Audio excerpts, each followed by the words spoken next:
Injection ഉണ്ട്. ആർക്ക്? നിങ്ങൾക്ക് തന്നെ. എനിക്കെന്താ അസുഖം? എനിക്കെന്തെങ്കിലും അസുഖം ഉണ്ടെന്ന് ഞാൻ പറഞ്ഞോ? ഡോക്ടർ എന്നെ പരിശോധിച്ചോ? പിന്നെ നിങ്ങളാണോ തീരുമാനിക്കുന്നത് എനിക്ക് അസുഖം ഉണ്ടെന്ന്? ഡോക്ടർ പറഞ്ഞു ഞങ്ങൾക്കത് അനുസരിച്ചേ പറ്റൂ. ഞാൻ സമ്മതിക്കില്ല. അതും ഈ രാത്രിയിൽ എനിക്ക് ഒരു ഇഞ്ചക്ഷനും വേണ്ട. നാളെ രാവിലെ ഡോക്ടർ വരട്ടെ. ഡോക്ടറോട് സംസാരിച്ച് എനിക്ക് എന്താ അസുഖമെന്ന് ഡോക്ടർ പറയട്ടെ.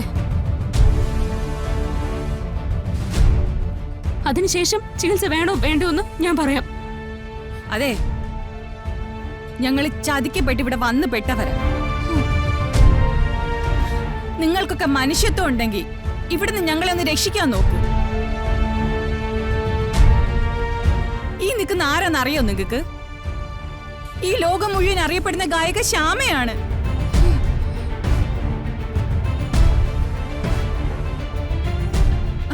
എന്താ നിങ്ങൾ അങ്ങനെ ഒരു പേര് കേട്ടിട്ടില്ലേ? ഞങ്ങളോട് പറയുന്ന ഡ്യൂട്ടി ഞങ്ങൾക്ക് ചെയ്തേ പറ്റൂ. നിങ്ങൾ പ്രതിഷേധിച്ചാലും ഞങ്ങൾക്ക് ഇഞ്ചക്ഷൻ എടുക്കേണ്ടി വരും. ഓഹോ, എങ്കിൽ പിന്നെ ഒന്ന് കാണണമല്ലോ. സെക്യൂരിറ്റി, എന്താ? ഇവർ ഇഞ്ചക്ഷൻ എടുക്കാൻ സമ്മതിക്കുന്നില്ല. ബലമായിട്ട് എടുക്കേണ്ടി വരും.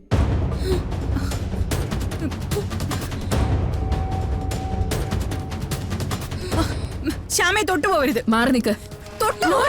പറഞ്ഞേ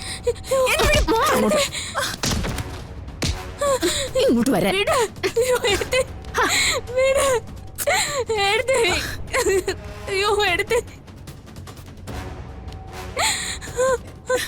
ഇവിടെ എല്ലാം തീരുമാനിക്കുന്നത് ഡോക്ടറാ. ഡോക്ടർ പറയും, ബാക്കിയുള്ളവർ അനുസരിക്കും. അല്ലാതെ കൂടുതൽ അഭിപ്രായം വിളമ്പാൻ ആരും നിൽക്കണ്ട. അവിടെ കിടക്കാനല്ലേ പറഞ്ഞേ? കിടക്കാൻ. അവിടെ കിടക്കാനല്ലേ പറഞ്ഞേ? കിടക്കാൻ.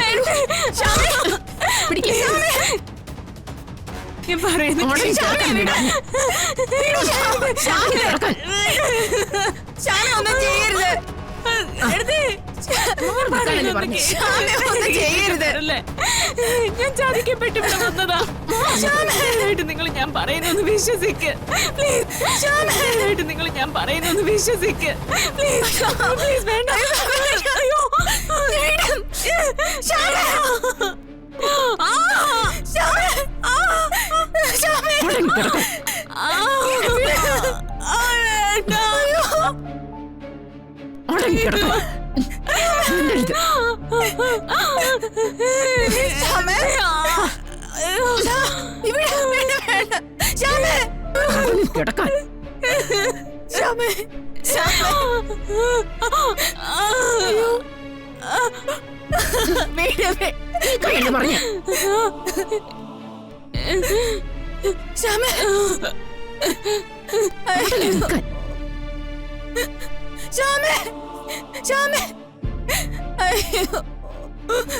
ഞങ്ങൾ മരുന്നുമായി വരുമ്പോ സഹകരിച്ചേ പറ്റൂ, അല്ലെങ്കിൽ ബുദ്ധിമുട്ടാവും.